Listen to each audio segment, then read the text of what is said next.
குருச்சேத்திரம் யுத்தத்தில் வெற்றி அடைந்து அஸ்தினாபுரத்தின் அரசனாக தருமர் முடிசூட்டிக் கொண்டார். அதன் பின் ஒரு நாள் அஸ்தினாபுரம் அரண்மனை மாடத்தில் இருந்து அஸ்தினாபுரம் நகரை சுற்றி பார்த்து கொண்டிருந்தாள் திரௌபதி.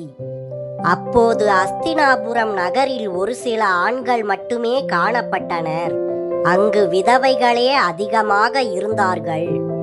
அனாதை குழந்தைகளும் அதிகமாக அங்கும் இங்கும் சுற்றித் திரிவதையும் கண்டாள் திரௌபதி. இதையெல்லாம் கண்டு இவை அனைத்திற்கும் தானே காரணம் என்று அவளது மனம் சொல்லியது. அப்போது அங்கு திரௌபதி இருந்த இடத்திற்கு கிருஷ்ணர் வந்தார். கிருஷ்ணரை பார்த்ததுமே அழத் தொடங்கினாள் திரௌபதி. அதை கண்ட கிருஷ்ணர் அவளிடம் என்ன நடந்தது என்று கேட்டார். ஆனால் திரௌபதி எதுவும் கூறாமல் அமைதியாக இருந்தாள். அப்போது அவளின் எண்ணத்தை அறிந்த கிருஷ்ணர் அவளிடம் பேச ஆரம்பித்தார்.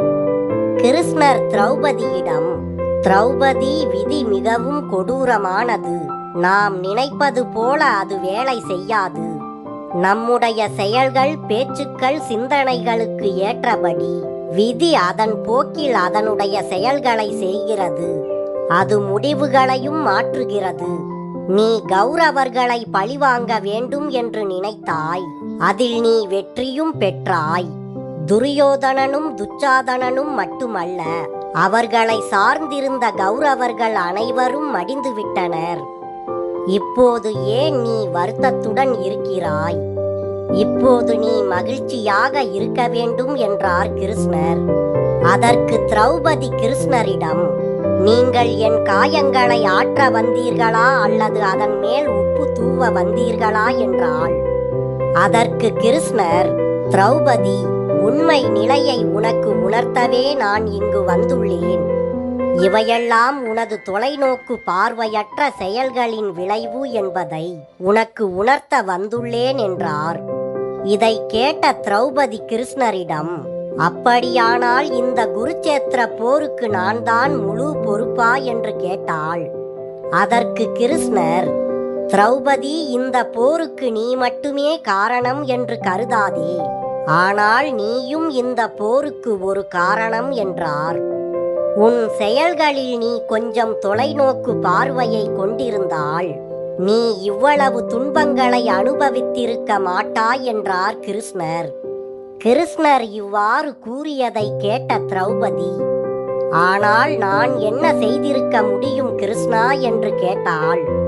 இதற்கு கிருஷ்ணர் திரௌபதியிடம் கூறினார், திரௌபதி, நீ நிறைய செய்திருக்க முடியும்.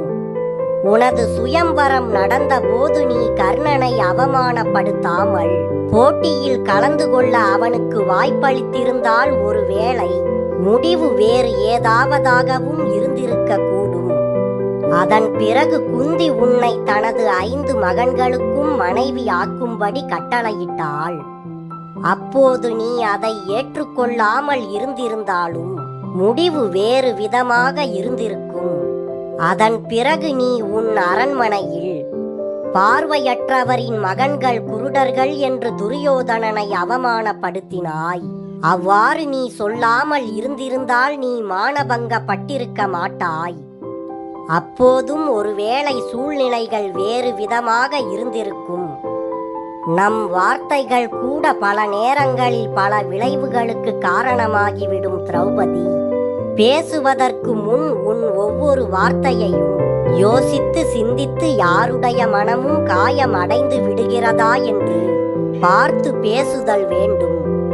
இல்லையென்றால் அதன் தீய விளைவுகள் உன்னை மட்டுமல்ல, உனது சுற்றுப்புறத்தையும் மகிழ்ச்சியற்றதாக ஆக்கிவிடும் என்றார் கிருஷ்ணர்.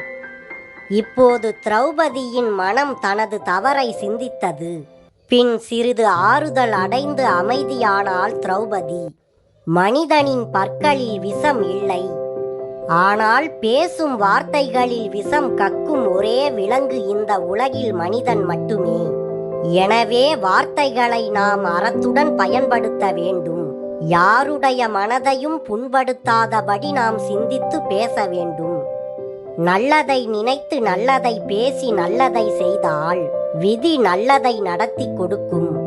இந்த கருத்து மகாபாரத கதைக்குள் மறைந்திருக்கிறது.